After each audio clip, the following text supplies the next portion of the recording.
मान्यवर, तसेच आपली माती आपली माणसं याचे संस्थापक राज पार्टे साहेब, कोळसकर साहेब आणि संजय होतेकर साहेब आणि सर्वच पदाधिकारी, ज्या प्रकारचा हा उपक्रम आहे ते बघून खरंच बरं वाटतंय. कारण प्रत्येक गावातल्या प्रत्येक होतकरू माणसाला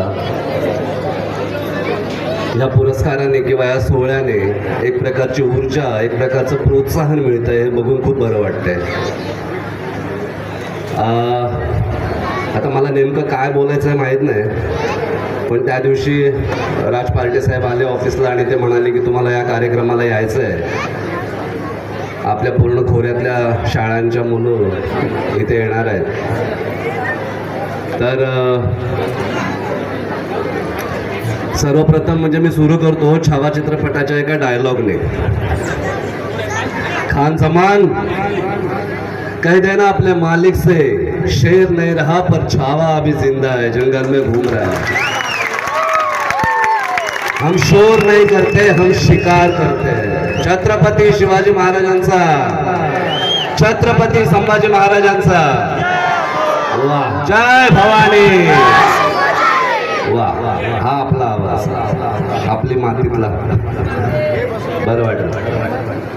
शूटिंगच्या वेळी सर आले होते वाईला एकदा, आणि सांगायचा उद्देश म्हणजे हा किस्सा साहेब, आमचा भरत, माझी नीरा, कस्तुरी हे सगळे आले होते शूटिंगला. वाईला शेवटचं शूट चालू होतं जेव्हा महाराजांना पकडतात, जेव्हा कॅप्चर करतात. सूर्यवंशी सर, बाकी सगळे, सुतार सर वगैरे सगळेच सर होते, आणि ते दिवसभर तिथे थांबले होते माझ्यासोबत की शूटिंग करताना किती कष्ट असतात. म्हणजे जवळजवळ 1500 माणसं, 1500 फायटर महाराजांना पकडण्याचा जो सीन होता त्याच्यामध्ये होते. आणि आमच्या सेटवर एक गोरा माणूस होता, लंडनचा, ब्रिटनचा. तो VFX सुपरवायझर होता. तो आपल्या हाताखाली काम करत होता. शूटिंग संपलं, संध्याकाळी 6ला पॅकअप झालं. जाता जाता आमचा भरत मला साईडला घेऊन म्हणतोय, भाऊ हा शेट आहे का? कारण काय, आपली ती समज की गोरा म्हणजे शेट. पण आता हा कार्यक्रम बघून, हे सगळे पुरस्कार बघून हे वाटतंय की नाही, आपणच शेट आहोत.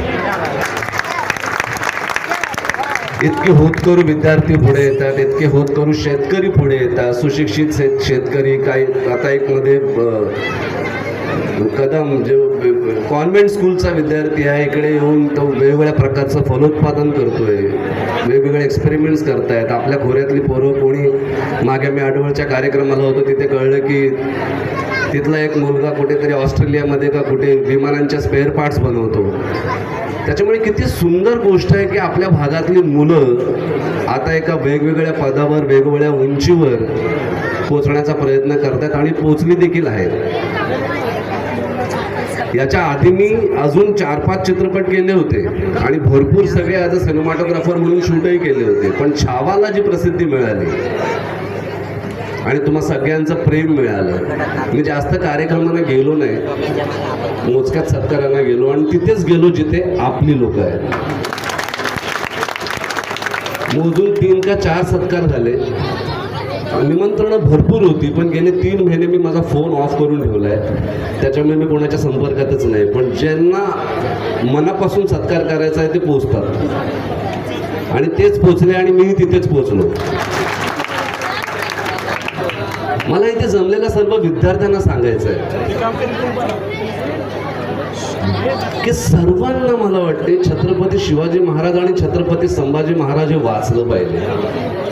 जर तुम्हाला एक चांगली व्यक्तिमत्व म्हणून नाही, तुम्हाला एक छाप सोडायची असेल समाजावर, किंवा एक चांगला माणूस म्हणून काय असतं हे शिकायचं असेल, तर छत्रपती शिवाजी महाराज आणि छत्रपती संभाजी महाराज जितकं वाचाल तितकं कमी आहे. महाराजांची बुद्धिमत्ता, त्यांची कल्पकता, म्हणजे तुम्हाला मी सांगतोय, मी छावा केल्यापासून जितकं महाराजांवर वाचत चाललोय तितकं मला कळतंय की आपण किती भाग्यवान आहोत की ते छत्रपती शिवाजी महाराज किंवा ते छत्रपती संभाजी महाराज ज्यांच्यावर ऑक्सफोर्ड युनिव्हर्सिटीमध्ये उपक्रम आहे, जगभरातली लोक त्यांची रणनीती, त्यांची राज्यनीती शिकतायत. त्यांचे पाय लागलेल्या मातीमध्ये आपला जन्म झालाय. आपल्याला अभिमानाची गोष्ट आहे. म्हणजे किती भाग्यवान आहोत आपण की भारतभर, जगभर नुसतं शिवाजी महाराज म्हटलं की अंगावर काटा उभा राहतो. त्यांच्या पाय लागलेल्या भूमीमध्ये आपण जन्माला आलो, ही आपल्याला गर्वाची गोष्ट नाही का? आणि म्हणून सांगतो, जितकं तुम्ही वाचाल, म्हणजे आता मी साहेब एक पुस्तक वाचतोय की छत्रपती शिवाजी महाराज जेव्हा राजगडावरनं आग्र्याला गेले, माझ्या मनात नेहमी प्रश्न उभा राहतो. मी थोडं जास्त बोलतोय कारण शेट येईपर्यंत आम्हाला गाजवायचंय असं सांगण्यात आलंय. पण असो, आपण आपल्या एकट्या बाळाला लिफ्टमध्ये नाही पाठवत. 2 दिवसाची पिकनिक असली तर आपण म्हणतो नाही रे बाबा, त्याला चड्डीत मुक्त तेथे ना एकटं राहायचं. जिजाऊ साहेबांनी 9 वर्षाच्या शंभूराजांना महाराजांबरोबर राजगडावरनं आग्रा 1000 किलोमीटर पाठवलं.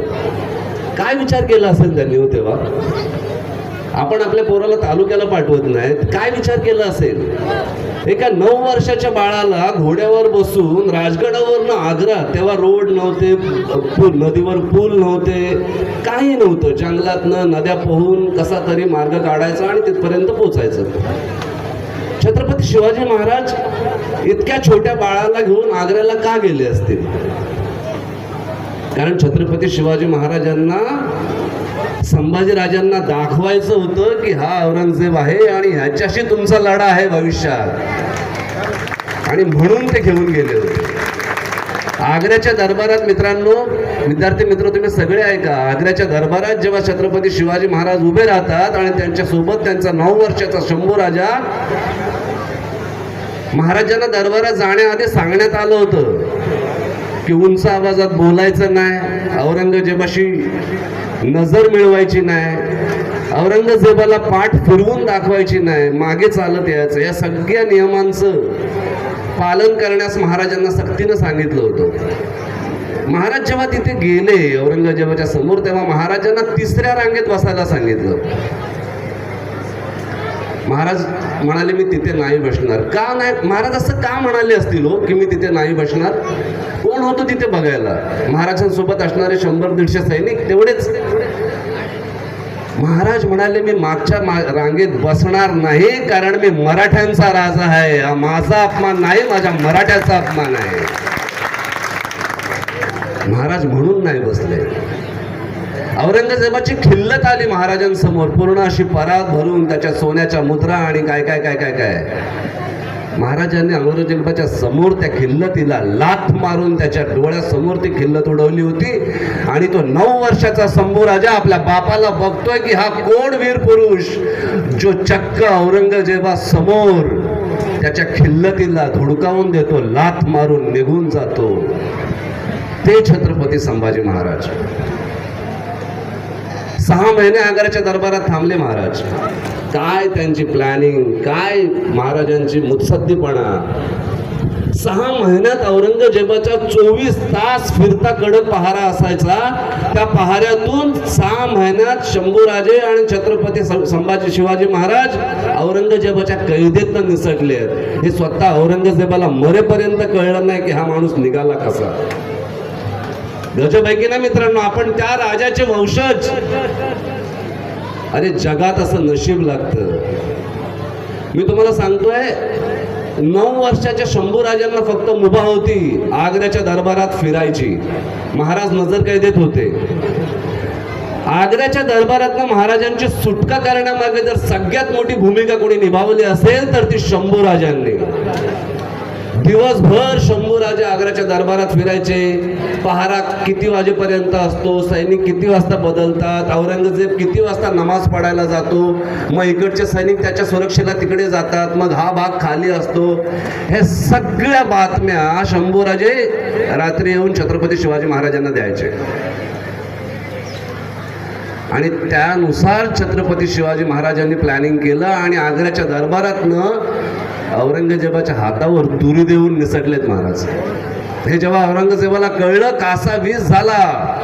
त्याला कळे ना काय करावं. आपल्या सरदारांना स्वतः मारायला लागला की अरे छत्रपती शिवा गेला कुठे. महाराज त्याच्या पुढचे. साहेब सांगा कधी थांबवायचंय, कारण आम्हाला बोलायची खूप सवय. कारण महाराज निघाले आग्र्याच्या दरबारातनं. पूर्ण मुघल सैनिक महाराजांना त्या दिशेने शोधतंय जिथून आग्र्यावरनं दख्खनेला यायची वाट आहे किंवा तिकडे राहतो. महाराज त्याच्यापेक्षा पुढे. महाराज दख्खनेला इकडे न येता महाराज आग्र्यावरून अजून पुढे गेले मथुरेला. हे कोण विचार करू शकतं की आपण जर परतीच्या मार्गावर गेलो तर मुघलांचे सैनिक आपल्याला पकडतील, म्हणून महाराज उत्तरेला अजून युपी मध्ये गेले. तिथे त्यांनी शंभूराजांना एका त्यांच्या मित्राजवळ ठेवलं. विचार करा, 9 वर्षाच्या पोराला एक बाप मथुरेला आपल्या एका मित्राजवळ ठेवतोय आणि हिंदुस्थानात चोहीकडे मुघल सैनिक त्या बाळाला आणि त्या बापाला मारायसाठी घोड्यावर, उंटावर, तलवारी, बाण, तोफा सगळं घेऊन फिरतायत. आणि हा बाप आपल्या एकट्या 9 वर्षाच्या पोराला म्हणतो, शंभूराजे राहाल ना तुम्ही? प्रश्न महाराष्ट्राचा आहे, प्रश्न दख्खनेचा आहे, प्रश्न मराठ्यांचा आहे. शंभूराजे म्हणतात, आबासाहेब स्वराज्याची शपथ घेऊन सांगतो, आम्ही राहू आणि आम्ही सुखरूप राहू आणि आम्ही लवकरच तुम्हाला भेटू. हे 9 वर्षाच्या बाळाने म्हटलंय. बाळांनो, तिकडनं महाराज निघतात. महाराज 40 का 44 दिवसात राजगडावर पोहोचतात. साहेब सांगायची गोष्ट मध्ये कित्येक संशोधक आले, लंडनवरनं, अमेरिकेवरनं, वेगवेगळ्या देशातनं कित्येक संशोधक आले आणि त्यांनी ती वाट शोधण्याचा प्रयत्न केला की कुठल्या वाटेने छत्रपती शिवाजी महाराज आग्र्यावरनं राजगडला आले होते. आजतागायत ती वाट कुणाला सापडली नाही. हे फक्त महाराजच करू शकतात. त्याच्यानंतर एकटे शंभूराजे, बाहेरची नाही, आणखी काही मंडळी 6 महिन्याने मथुरेवरनं निघाले. प्रत्येक ठिकाणी मुघलांच्या चौक्या होत्या. प्रत्येक ठिकाणी मुघल सैनिक फिरत होतं. जेव्हा छत्रपती शिवाजी महाराज राजगडावर पोचले तेव्हा सांगतो मित्रांनो, औरंगजेबाला पटावं, त्याला खरं वाटावं म्हणून छत्रपती शिवाजी महाराजांनी शंभूराजांचं 13वं घातलं होतं. आपल्या जिवंत लेकाचं 13वं घालणं काय म्हणतात. ब्राह्मणांना, समाजाला, सगळ्यांना जेवण खाऊ घातलं होतं. आणि हळूहळू बातमी पसरवली होती की शंभूराजे प्रवासामध्ये संपले. ही बातमी जेव्हा औरंगजेबाला कळली ना, त्याचा एक सरदार गेला मोठ्या उत्साहात, म्हणला, जहापना शंभू मर गया.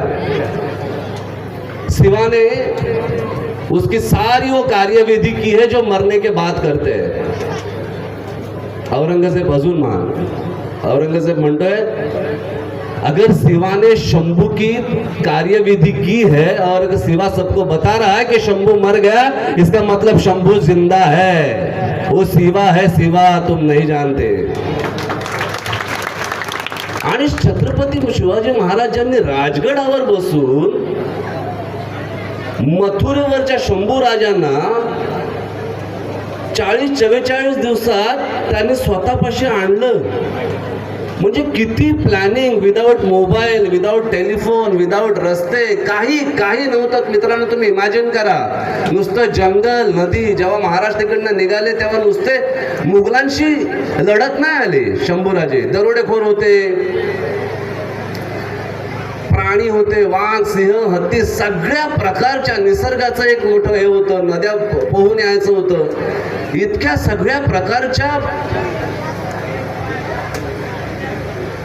जी तुफानं त्यांच्या समोर येत होती त्यांना तोंड देत शंभू राजांना छत्रपती शिवाजी महाराजांनी राजगडावर पोहोचवलं होतं व्यवस्थित. म्हणजे हा किती महान, किती कर्तबगार आणि किती मोठा राजा असेल. छावा बनवण्यामागे स्फूर्ती हीच मिळाली. पॅन्डेमिक मध्ये सुरू झालं होतं, काम नव्हतं, घरी होतो आम्ही सगळे, आणि मी छावा हे पुस्तक वाचायला घेतलं शिवाजी सावंतांचं. आणि ते पुस्तक वाचल्यावर कळलं की इतका मोठा राजा ज्याने 32व्या वर्षी आपल्या शरीराचे सगळे अवयव कापून दिले, पण औरंगजेबाचं म्हणणं ऐकलं नाही किंवा त्याच्या अटी मानल्या नाहीत किंवा त्याचा धर्म स्वीकारला नाही. असा धर्मवीर छत्रपती संभाजी महाराजांवरती चित्रपट निघालाच हवा, हे त्यावेळीची माझी मनशा होती. आणि चित्र बनवण्यामागे मित्रांनो 4 वर्ष गेली. 2 वर्ष नुसते लिहिण्यात गेली, 1 वर्ष शूटिंग करण्यात गेलं, 1 वर्ष त्याचं post production, VFX, editing, music ह्या सगळ्या गोष्टींमध्ये गेलं. चित्रपट बनवणं साधी गोष्ट नसते. घाडगे महाराज होते ते त्यांना माहिती आहे.